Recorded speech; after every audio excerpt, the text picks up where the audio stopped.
अस्सलाम वालेकुम फ्रेंड्स। उम्मीद करता हूँ कि आप सब लोग खैरियत से होंगे और अपनी अपनी ज़िंदगियों में बहुत सारा एंजॉय कर रहे होंगे। अगेन आप लोगों को मैं अपने इस यूट्यूब चैनल पे वेलकम करता हूँ। तो बेसिकली हम लोगों ने 6 चैप्टर का स्टार्टअप लिया था। 6 चैप्टर के अंदर हमने डिफरेंट डेफिनेशंस की, स्टार्टिंग में डेफिनेशंस के बाद हम कंसंट्रेशन के यूनिट जो है ना उनको स्टार्ट किया था। बेसिकली हमने कंसंट्रेशन के जो है ना वो सबसे पहला जो यूनिट किया था वो है परसेंटेज यूनिट। परसेंटेज यूनिट के अंदर आगे उसकी फर्दर 4 टाइप्स पढ़ी थी हमने। और आज हमारा जो टॉपिक है वो है सेकंड जो है ना वो कंसंट्रेशन का यूनिट है मोलैरिटी। और ये बहुत ही इंपॉर्टेंट यूनिट है और ये मोस्टली जो है ना लेबॉर्ट्री के अंदर यूज़ करते हैं, इसी को यूज़ करते हैं मोलैरिटी को। क्योंकि हमारे पास जो लेबॉर्ट्री के अंदर जितने भी सोल्यूशन पड़े होते हैं, आप कह सकते हैं कि वहाँ पे उनके ऊपर लिखा होता है कि ये 1 मोलर सोडियम हाइड्रोक्साइड है, ये 2 मोलर HCl है, ये 1 मोलर H2SO4 है। ये यानी कि उनके साथ लिखा होता है कि ये इतने मोलर सोल्यूशन है। सही है। तो मोलैरिटी भी क्या किसको शो करती है? कंसंट्रेशन को शो करती है कि सल्यूट कितना जो है ना सॉल्वेंट के अंदर है। सही है, एक सल्यूट सॉल्वेंट के अंदर कितना है। और इस तरह जो है ना यानी कि उसको मोलैरिटी में जब हम शो करते हैं तो इसको हम मोलर सोल्यूशन बोलते हैं। समझ आ गई है? तो सबसे पहले यहाँ पे हम मोलैरिटी की डेफिनेशन करेंगे और यहाँ पे हमारे पास एक फार्मूला है और ये फार्मूला बहुत ही इंपॉर्टेंट फार्मूला है और इस फार्मूला को आप लोगों ने मस्ट करना है और इसको समझना है। क्योंकि जब तक आप इस फार्मूला को नहीं समझेंगे आप मोलर सोल्यूशन नहीं प्रिपेयर कर सकेंगे, आपको मोलैरिटी की नहीं समझ आएगी कि मोलैरिटी क्या है। क्योंकि जैसे मैं आप लोगों को बता रहा हूँ कि लेबॉर्ट्री के अंदर हम जो सोल्यूशन प्रिपेयर करते हैं तो वो सोल्यूशन खुद से जो है ना प्रिपेयर करने होते हैं रिएक्शन के लिए। सही है। तो उसमें आप लोगों को जो है ना वो टीचर ये भी कह सकते हैं कि 1 मोलर सोल्यूशन प्रिपेयर करें, 2 मोलर सोल्यूशन प्रिपेयर करें, 2.1 मोलर सोल्यूशन प्रिपेयर करें। तो इस तरह जो है ना आपको डिफरेंट मोलैरिटी की जब सोल्यूशन प्रिपेयर करने लग जाएं तो जब तक आपको ये इस फार्मूला की समझ नहीं होगी तो आप जो है ना मोलैरिटी की क्वेश्चन या मोलैरिटी के जो फार्मूलाज हैं, मोलैरिटी किसी भी सब्सटेंस की मोलैरिटी फाइंड करनी हो तो आप यानी कि अगर ये फार्मूला नहीं आता होगा तो आप लोग नहीं फाइंड कर सकेंगे। तो इसके बाद हम जो है ना प्रेपरेशन ऑफ मोलर सोल्यूशन देखेंगे कि प्रेपरेशन ऑफ मोलर सोल्यूशन के अंदर हम किसी भी सोल्यूशन को कैसे प्रिपेयर करते हैं, उसकी एक एग्जांपल मैं दूंगा और इस तरह आप लोगों को इजीली जो है ना वो समझ आ जाएगी। तो टॉपिक में जाने से पहले आप लोगों को कुछ जो है ना वो टर्म्स हैं, उन टर्म्स का बताना है। सही है कि इन टर्म्स को जो है ना आप यूज़ करके इस फार्मूला तक पहुंचेंगे, उसके बाद जो है ना आप ये फार्मूला इजीली सॉल्व कर सकेंगे। क्योंकि आप लोगों का बहुत ही बेसिक लेवल है। सही है। तो आप लोगों को छोटी छोटी चीज़ जो है ना वो साथ लेके चलनी होती है, छोटी छोटी चीज़ समझानी होती है, तब जाके आप लोगों को जो है ना वो समझ आती है। सही है। तो बेसिकली यहाँ पे हमारे पास जो है ना कोई भी कंपाउंड है, कोई भी सब्सटेंस है, उसका हम यानी कि मोलर मैस या मॉलिक्यूलर मैस फाइंड करते हैं। सही है। अगर आपके पास एक मॉलिक्यूल है, सही है, तो आप उसका क्या फाइंड करेंगे? मॉलिक्यूलर मैस फाइंड करेंगे। तो अगर आपके पास कोई कंपाउंड है तो आप उसका मोलर मैस फाइंड करेंगे। मोलर मैस और मॉलिक्यूलर मैस आप लोगों ने खुद फाइंड करना होता है, क्योंकि आपको एटॉमिक मैसेज जो है ना वो पता होते हैं कि हाइड्रोजन का 1 है एटॉमिक मैस, ऑक्सीजन का 16 है, नाइट्रोजन का 14 है, कार्बन का 12 है। ये आप लोगों ने साथ साथ याद करने हैं। ठीक है। ये एटॉमिक मैसेज आपको याद होंगे। जब आपके पास सामने कोई मॉलिक्यूल आएगा या कोई कंपाउंड आएगा तो आप वहाँ से ईजीली जो है ना उसका क्या फाइंड कर सकेंगे? मॉलिक्यूलर मैस या फिर मोलर मैस। अगर आपको पास मॉलिक्यूल होगा तो उसका मॉलिक्यूलर मैस फाइंड करेंगे, अगर कोई कंपाउंड दिया गया होगा तो उसका आप मोलर मैस फाइंड करेंगे। इसी तरह जो है ना एटम के क्या होते हैं? एटॉमिक मैसेज होते हैं। तो आप आए चलते हैं, एग्जांपल देता हूँ आप लोगों को मैं। हाइड्रोजन है, फर्ज करें हाइड्रोजन गैस है। ये हाइड्रोजन गैस का एक मॉलिक्यूल है। इसका अगर आप मॉलिक्यूलर मैस देखना चाहते हैं तो कितना होगा ये? चूंकि एक हाइड्रोजन का एटॉमिक मैस कितना होता है? 1 होता है। तो 2 हाइड्रोजन का एटॉमिक मैस 1 + 1, तो ये कितना हो गया? 2। तो 2 ग्राम पर मोल। इसका मतलब ये हुआ कि 2 ग्राम जो हाइड्रोजन है तो ये किसके इक्वल है? 1 मोल ऑफ हाइड्रोजन की इक्वल है। तो ये 1 मोल ऑफ हाइड्रोजन मॉलिक्यूल की इक्वल है। ये चीज़ ध्यान में रखिएगा, हाइड्रोजन एटम की इक्वल नहीं है। हाइड्रोजन एटम जो है ना उसका 1 ग्राम है। सही है ना, मोल 1 ग्राम मैस है उसका। इसी तरह ऑक्सीजन गैस है। ऑक्सीजन गैस का अगर आप एक मॉलिक्यूल लें, इसका मॉलिक्यूलर मैस फाइंड करना चाहते हैं तो इसका मॉलिक्यूलर मैस, चूँकि एक ऑक्सीजन का 16 है एटॉमिक मैस, तो 2 ऑक्सीजन एटम का जो है ना वो मैस कितना हो जाएगा? 32। तो ये किसकी इक्वल हो जाएगा? 32 ग्राम पर मोल। इसका मतलब ये हुआ कि आप 32 ग्राम ऑक्सीजन लेंगे तो वो किसकी इक्वल होगी? 1 मोल ऑफ ऑक्सीजन की इक्वल होगी। सही है। 1 मोल ऑफ ऑक्सीजन मॉलिक्यूल की इक्वल होगी। इस तरह अगर आप कोई कंपाउंड लेते हैं, फर्ज करें NaCl है आपके पास, तो NaCl के अंदर आप एटॉमिक मैस जो है ना इसके प्लस करेंगे। सोडियम का कितना होता है? 23 होता है और क्लोरीन का आपके पास 35.5 होता है। तो ये टोटल मिला के हमारे पास 58.5 ग्राम पर मोल। यानी कि अगर आप सोडियम क्लोराइड का 1 मोल जो है ना देखना चाहते हैं तो आप 58 ग्राम सोडियम क्लोराइड के जो है ना वो मेजर कर लें। 58.5 ग्राम आपके पास सोडियम क्लोराइड के होंगे तो वो कितने मोल की इक्वल होंगे? 1 मोल ऑफ सोडियम क्लोराइड होगा। सही है, 1 मोल ऑफ सोडियम क्लोराइड किसकी इक्वल होगा? 58.5 ग्राम के। सिंपली आप लोग जाके मेजर कर लें, 58.5 ग्राम नमक को मेजर कर लें। सही है, तो आपके पास वो कितने मोल होगा? 1 मोल होगा। समझ आ गई? इस तरह आपके पास वाटर है, वाटर जो है ना वो उसका फार्मूला इस तरह है। अब यहाँ पे 2 हाइड्रोजन है तो 2 हाइड्रोजन का हो गया और ऑक्सीजन कितने हैं? 16। तो इसका टोटल कितना हो गया? 18 ग्राम पर मोल। अगर आप 18 ग्राम वाटर को मेजर कर लें, यानी कि वाटर के 18 ग्राम ले लें, तो वो किसकी इक्वल होगा? 1 मोल ऑफ वाटर की इक्वल होगा। समझ आ गई इस चीज़ की? तो इस तरह जो है ना ये हम निकालते हैं मोलर मैसेज।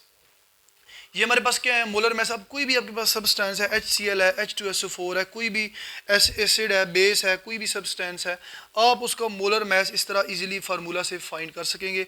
इसके अलावा आपको गूगल से भी इजीली मिल जाएगा। आप सिंपली टाइप करेंगे कि मोलर मैस ऑफ NaCl या मोलर मैस ऑफ H2SO4 तो आपको इजीली जो है ना उसका मिल जाएगा। तो गूगल का भी यूज़ करना जो है ना वो सीखा करें। साथ साथ गूगल को कैसे यूज़ करते हैं, किस तरह जो है ना वो स्टडी से रिलेटेड हम मटेरियल फाइंड करते हैं, ये सारी चीज़ें साथ साथ किया करें। सही है, इस तरह ये हमारे पास क्या था? एक मोलर मैस था। अभी किसी भी मॉलिक्यूल का हम मोलर मैस फाइंड करना हो तो कैसे फाइंड करते हैं? समझ आ गई इस चीज़ की?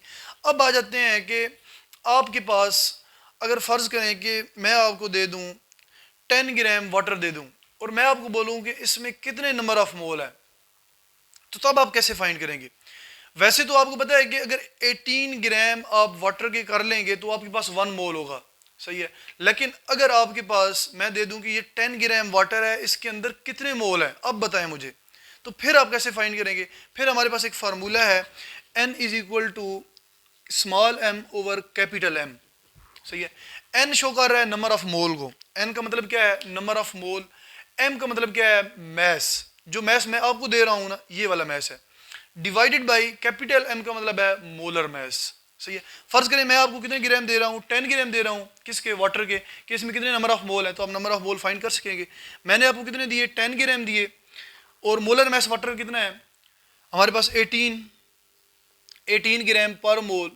सही है, तो इस तरह ग्राम से ग्राम क्या हो जाएगा? कैंसिल हो जाएगा और ये मोल ऊपर आ जाएगा। इस तरह 10 को आप 18 से डिवाइड करेंगे तो आपके पास जो है ना वो क्या आ जाएगा? आंसर आ जाएगा। सही है, जब जो भी आपके पास आंसर आएगा वो आपके पास इतने क्या होंगे? मोल होंगे।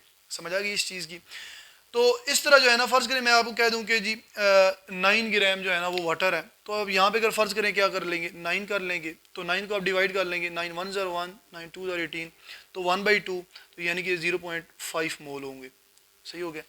अगर मैं आपको 9 ग्राम वाटर दूं और बोलूं कि इसके अंदर कितने नंबर ऑफ मोल होंगे, तो वो कितने होंगे? 0.5 मोल होंगे। इस तरह आप किसी भी सब्सटेंस के नंबर ऑफ मोल फाइंड कर सकते हैं इस फार्मूला से।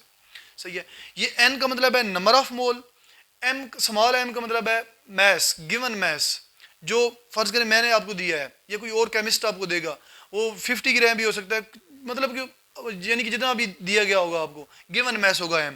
और कैपिटल M का मतलब है मोलर मैस, जो कि आपने फाइंड करना है। सही है, मोलर मैस मैंने फाइंड करने का तरीका भी आप लोगों को बताया है। तो इस तरह आप जो है ना नंबर ऑफ मोल फाइंड करते हैं। अब पता चल गया है कि किसी भी सब्सटेंस के नंबर ऑफ मोल फाइंड करने का तरीकाकार क्या है। आप इजीली कोई भी सब्सटेंस ले, सोडियम क्लोराइड ले लें फ़र्ज़ करें, मैं आपको यानी कि दे दूं आप कह सकते हैं कि मैं आपको 29.2 ग्राम दे दूं। फ़र्ज़ करें 29.2 ग्राम किसके दे दूं? मैं NaCl के दे दूं, और मैं आप लोगों को बोलूं कि इसमें कितने नंबर ऑफ मोल है, यानी कि सोडियम क्लोराइड के कितने नंबर ऑफ मोल होंगे जब मैं आपको 29.2 ग्राम दूंगा। तो आप सिंपली क्या करेंगे? ये गिवन मैस है, 29.2 ऊपर रखेंगे और नीचे 58.5 से डिवाइड करेंगे, तो सिंपली आपके पास अगेन 0.5 मोल आ जाएंगे। इसी तरह अब यहाँ पे मैं आपको 20 यानी ग्राम भी दे सकता हूँ, 20 ग्राम सोडियम क्लोराइड दे सकता हूँ। इस तरह आपके पास मैं यानी कि कुछ भी जो है ना, जितने भी सब्सटेंसेस हैं उनकी कोई भी अपने पास से मैसेज दे सकता हूँ और बोलूँगा कि हाँ भाई इसके नंबर ऑफ मोल फाइंड करेंगे, तो आप इजीली उसके नंबर ऑफ मोल फाइंड कर लेंगे। उम्मीद करता हूँ कि ये चीज़ें आप लोगों को बड़ी डिटेल से समझ आ चुकी होंगी। अब चलते हैं आगे मोलैरिटी की तरफ। चूँकि मोलैरिटी के अंदर ये मोलर मैस का कॉन्सेप्ट और हमारे पास नंबर ऑफ मोल्स का कॉन्सेप्ट यूज़ किया गया है, इसीलिए मैंने ज़रूरी समझा कि आप लोगों को पहले ये टर्म समझा दूँ और उसके बाद अपने टॉपिक पे जाऊँ। अब चलते हैं अपने टॉपिक पे, मोलैरिटी। मोलैरिटी की सबसे पहले देखते हैं definition. The number of moles of solute dissolved in 1 dm³ of the solution. अब इसका मतलब क्या है, आपके पास सल्यूट के मोल्स होंगे, वो सल्यूट के मोल्स 1 मोल भी हो सकता है, 2 मोल्स भी हो सकते हैं, 3 मोल्स भी हो सकते हैं, 0.5 मोल्स भी हो सकते हैं, यानी 0.9 मोल भी हो सकते हैं, 0.0001 मोल भी हो सकते हैं, सही है, सल्यूट के। तो आपके पास जो सल्यूट के मोल्स होंगे, जिस तरह अभी मैंने आप लोगों को तरीका बताया है कि नंबर ऑफ मोल्स कैसे फाइंड करने हैं, उस मेथड से फाइंड करने हैं। तो आपके पास सल्यूट के मोल जितने भी मोल होंगे, नंबर ऑफ मोल यहाँ पे लिखा हुआ है, the number of moles of solute, जब आप उन मोल्स को 1 डीएम क्यूब के अंदर आप डिजोल्व करेंगे, 1 डीएम क्यूब आपके पास जो फ्लास्क आती है उनके ऊपर जो है ना वो मेंशन होता है, डीएम क्यूब हमारे पास एक मेजरिंग जो है ना एक यूनिट है, सही है। तो आपके पास जब आप 1 डीएम क्यूब में number of moles of solute को डिजोल्व कर लेंगे तो आपके पास वो क्या बन जाएगा, मोलर सोल्यूशन बन जाएगा। अब यहाँ पे डीएम क्यूब 1 डीएम क्यूब रखना है, ये चीज़ ध्यान में रखनी है। सोल्यूशन टोटल पूरा कितना होना चाहिए, 1 DM cube. 1 DM cube solution जब आपके पास बनेगा और उसमें आप number of moles of solute dissolve करेंगे तो आपके पास वो क्या होगा, मोलर सोल्यूशन बनेगा, या उसको आप क्या कह सकते हैं, वो क्या है, आपके पास मोलैरिटी है। अब मोलैरिटी को हम जो है ना रिप्रेजेंट करते हैं कैपिटल एम से, सही है। इस तरह मोलर मैस को भी हम कैपिटल एम से शो करते हैं, तो ये आपस में कंफ्यूज ना कीजिएगा। तो मोलैरिटी को हम कैपिटल एम से शो करते हैं। फार्मूला क्या, फार्मूला देखते हैं। मोलैरिटी जो है ना वो किसकी इक्वल होती है, mass of solute divided by molar mass of salute. ये तो वही है फार्मूला जो अभी हमने देखा है, ये वाला n is equal to small m over capital M, सही है। जो स्मॉल m होता है वो किस में होता है, ग्राम में होता है, जो मोलर मैस होता है वो ग्राम पर मोल में होता है, समझ आ गई है। तो इस तरह जो है ना ये सेम, ये पूरी चीज़ उन्होंने उठा के ये ऊपर रखी हुई है, mass of solute in gram divided by molar mass of solute in gram per mole. आपके पास सल्यूट है, उसका कोई ना कोई मैस, आपको फर्ज करें मैं दे देता हूँ 10 ग्राम 5 ग्राम कोई भी मैस, और उसका मोलर मैस, तो ये क्या होगा, ये नंबर ऑफ मोल की इक्वल होगा। इस तरह divided by volume of solution in 1 DM cube, समझ आ गई। टोटल जो सॉल्यूशन का वॉल्यूम है वो कितना है, 1 डीएम क्यूब, यानी कि 1 डीएम क्यूब के अंदर आप ये जो नंबर ऑफ मोल आप निकालेंगे वो डिजोल्व कर देंगे। अभी आप इसको जो है ना वो नंबर ऑफ मोल्स भी लिख सकते हैं, क्योंकि ये n क्या शो करता है, number of moles of solute. तो नंबर ऑफ मोल आप इस सब को क्या लिख सकते हैं, number of moles of solute divided by volume of solution in 1 DM cube. समझ आ गई इस चीज़ की। पहले इन्होंने क्या किया, ऊपर वाले फार्मूले में इन्होंने ये चीज़ रखी हुई है, सही है। तो इस चीज़ को आप दोबारा जो है ना इस तरह भी रख सकते हैं, n स्मॉल n। तो आपके पास जो है ना इस तरह number of moles of solute divided by volume of solution in 1 DM cube. आप इसको इस तरह भी लिख सकते हैं, ये एक आपके पास जो है ना मेजर मोस्टली ये फॉर्म यूज़ होती है, ये वाला फार्मूला यूज़ होता है, सही है। क्योंकि ये वाला फार्मूला थोड़ा सा लंबा हो जाता है इस तरह लिखते लिखते, तो ये वाला फार्मूला जो है ना ज़्यादा ईजी है। आप इस फार्मूला को इस तरह भी लिख सकते हैं, कैसे भला, ये देखें, ये आपके पास जो है ना ये पूरी टर्म किस में है, नॉमिनेटर में है, और ये टर्म आपके पास क्या है, डिनोमिनेटर में, यानी कि इसके नीचे क्या है, 1 है, सही है। अब आपको पता होना चाहिए कि मैथ के अंदर जब भी दो फ्रैक्शंस होंगे हमारे पास, ये मैं एक छोटी छोटी चीज़ें इसलिए समझाता हूँ ताकि आप लोगों को आसानी से समझ आ जाए हर चीज़ की। मैथ के अंदर जब भी हमारे पास दो फ्रैक्शंस आती हैं, फ़र्ज़ करें दो फ्रैक्शन आपस में डिवाइड हो रही होती हैं, ये 2/3 है, सही है, और ये डिवाइड हो रही है किससे, मज़ीद 2/3 से डिवाइड हो रही है। तो इसको सॉल्व करने का तरीका हमारे पास क्या होता है कि इसको और इसको हम आपस में मल्टीप्लाई कर देते हैं, और ये वाला इसका जो डिनोमिनेटर है और इसका नोमिनेटर है, इन दोनों को आपस में मल्टीप्लाई कर देते हैं। तो ये क्या आएगा इसका आंसर, 2 मल्टीप्लाई बाय 3, और नीचे ये 3 मल्टीप्लाई बाय 2, तो ये 2 3 जार क्या आएगा हमारे पास 6, और ये 3 2 जार 6, 6 से कैंसिल, इसका आंसर क्या आ जाएगा, 1 आ जाएगा। समझ आ गई इस चीज़ की। या एक और तरीका भी है, आप इसको इस तरह भी लिख सकते हैं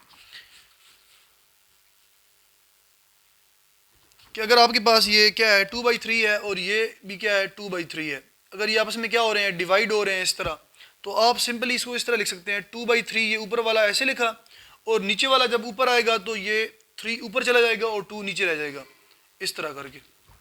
समझ आ गई इस चीज़ की। अगेन आप इसको मल्टीप्लाई करेंगे तो वो सेम 6/6 यानी कि 1 आंसर आ जाएगा, या सिंपली आप यहाँ भी इनको कैंसिल आउट कर दें तो ये आपके पास आंसर क्या आ जाएगा, 1 आ जाएगा। समझ आ गई इस चीज़ की। इसी तरह यही जो है ना आप यहाँ भी यूज़ करेंगे। अब क्या होगा कि मैस ऑफ जो सल्यूट होगा ये किससे मल्टीप्लाई होगा, 1 से मल्टीप्लाई होगा, और इसका जो डिनोमिनेटर है इसके नोमिनेटर से मल्टीप्लाई होगा। Molar mass of solute multiply by volume of solute in DM cube, तो सेम यही यहीं भी लिखा हुआ है, ये mass of solute multiply by 1 करेंगे तो ये ऐसे ही रहेगा। और ये volume of solution in DM cube multiply by molar mass of solute, तो ये लिखा हुआ है molar mass of solute in gram per mole multiply by volume of solution in DM cube. समझ आ गई? इस फार्मूला को आप इस तरह भी लिख सकते हैं। तो ज़्यादा जो जिस तरह हम लिखते हैं, ज़्यादा जो मोस्टली हम यूज़ करते हैं फार्मूला, वो ये वाला यूज़ करते हैं। सही है? इस चीज़ की समझ आ गई है? तो ये हमारे पास फार्मूला था मोलैरिटी फाइंड करने का, कि आपने सबसे पहले number of moles of solute निकालने हैं। क्या करने हैं? Number of moles of solute निकालने हैं। जब आपके पास number of mole of solute निकल आएंगे, उसके बाद आप इजीली मोलैरिटी फाइंड कर लेंगे। किस तरह वाला, ये हम चेक करते हैं प्रोसीजर के अंदर या प्रेपरेशन के अंदर। Preparation of molar solution, 1 molar solution is prepared by dissolving 1 mole molar mass of the solute in sufficient amount of water to make the total volume of the solution up to 1 dm cube in measuring flask। इसका मतलब क्या है कि अगर आपने 1 molar solution prepare करना है, क्या करना है? 1 मोलर सोल्यूशन प्रिपेयर करना है, तो उसके लिए आपको number of moles of solute कितने चाहिए? 1 मोल चाहिए। जब आपके पास 1 मोल चाहिए तो ऑब्वियसली आप सिंपल मोलर मैस से निकाल लें। ये इन्होंने लिखा हुआ है 1 मोल। 1 मोल किसकी इक्वल होता है? मोलर मैस की इक्वल ही होता है ना किसी भी सब्सटेंस का। किसी भी सब्सटेंस का 1 मोल चेक करना चाहते हैं, जो कि ऑलरेडी मैं बता चुका हूँ, किसी भी सब्सटेंस का 1 मोल देखना चाहते हैं तो वो किसकी इक्वल होता है? मोलर मैस की इक्वल होता है। हाँ, अगर आपको मैं कोई मैस दे दूँ अपने पास से, ठीक है, तो वो उसके आप नंबर ऑफ मोल जो है ना, फिर एन ये इस वाले फार्मूले से फाइंड करते हैं, इस वाले फार्मूले से। अदरवाइज अगर आपको 1 मोल जो है ना किसी सोल्यूशन किसी सब्सटेंस का चाहिए, तो वो सिंपली उसकी किसकी इक्वल होता है? मोलर मैस की इक्वल होता है। जिस तरह वाटर का मोलर मैस 1 मोल किसकी इक्वल होता है? 1 mole of water 18 gram per मोल की इक्वल होता है। इस तरह 1 मोल ऑफ सोडियम क्लोराइड किसकी इक्वल होता है? 58.5 ग्राम पर मोल की इक्वल होता है। समझ आ गई इसकी? यानी कि ऑलरेडी हमारे पास जो है ना, हम वहाँ से इजीली निकाल सकते हैं। तो 1 मोल हमेशा किसकी इक्वल होता है? मोलर मैस की इक्वल होता है। तो जब भी आपने 1 मोलर, अब यहाँ पे कौन सा सोल्यूशन प्रिपेयर करना चाहते हैं? 1 मोलर सोल्यूशन बनाना चाहते हैं। जब आपने 1 मोलर सोल्यूशन बनाना है, तो आपके पास नंबर ऑफ मोल कितने होंगे? 1 मोल होंगे। 1 मोल होंगे और उनको आप सिंपली किस में डिजॉल्व कर देंगे? 1 डीएम क्यूब सोल्यूशन में डिजॉल्व कर देंगे और आपके पास 1 मोलर सोल्यूशन प्रिपेयर हो जाएगा। इसी तरह अगर आपने 2 मोलर सोल्यूशन बनाना है, कितना बनाना है? 2 मोलर सोल्यूशन बनाना है, तो उसके लिए आप क्या करेंगे? उसके लिए आप सिंपली यानी कि अगर फर्ज करेंगे 2 मोलर सोल्यूशन ऑफ NaCl बनाना है, तो 58.5 को 2 से मल्टीप्लाई कर देंगे। जब आपके पास जितने जो है ना वो ग्राम पर मोल आ जाएंगे, आप उनको सिंपली वाटर के अंदर 1 डीएम क्यूब सोल्यूशन के अंदर डिसॉल्व कर लेंगे, आपके पास 2 मोलर सोल्यूशन बन जाएगा। अब चूंकि आप वहाँ पे देखें 2 मोलर सोल्यूशन के अंदर हमने ज़्यादा सॉल्यूट यूज़ किया है, तो 2 मोलर सोल्यूशन ज़्यादा कंसनट्रेटेड होगा as compare to 1 molar solution. तो जितना जो है ना, यानी कि ये डिजिट बढ़ता जाएगा, 3 मोलर होगा, 4 मोलर होगा, 5 मोलर होगा, तो सोल्यूशन इतना ज़्यादा क्या होता जाएगा? कंसनट्रेटेड होता जाएगा। सही है? यानी कि उसमें नंबर ऑफ सॉल्यूट जो है ना वो बढ़ता जाएगा। मैं अपनी तरफ से पूरी कोशिश कर रहा हूँ कि ये चीज़ें आप लोगों को आसान से आसान करके समझाऊँ, लेकिन मुझे पता नहीं क्यों लगता है कि ये चीज़ें कम्प्लेक्स होती जा रही हैं थोड़ी थोड़ी सी। तो आप लोग जो है ना, वो नन्हे मुन्ने बच्चे जो हैं, वो उनके लिए समझना थोड़ा सा मुश्किल हो जाता है। बाय द वे, आप लोग कोशिश करें, जब आप कोशिश करते, कहते हैं ना कि इंसान जब किसी चीज़ की कोशिश करता है, किसी चीज़ के पीछे दौड़ता है, तो वो उस चीज़ को कभी ना कभी हासिल कर ही लेता है। सही है? तो ये चीज़ें बहुत आसान हैं अगर आप लोग थोड़ा सा जो है ना वो अपने जो है ना फोकस इधर करें।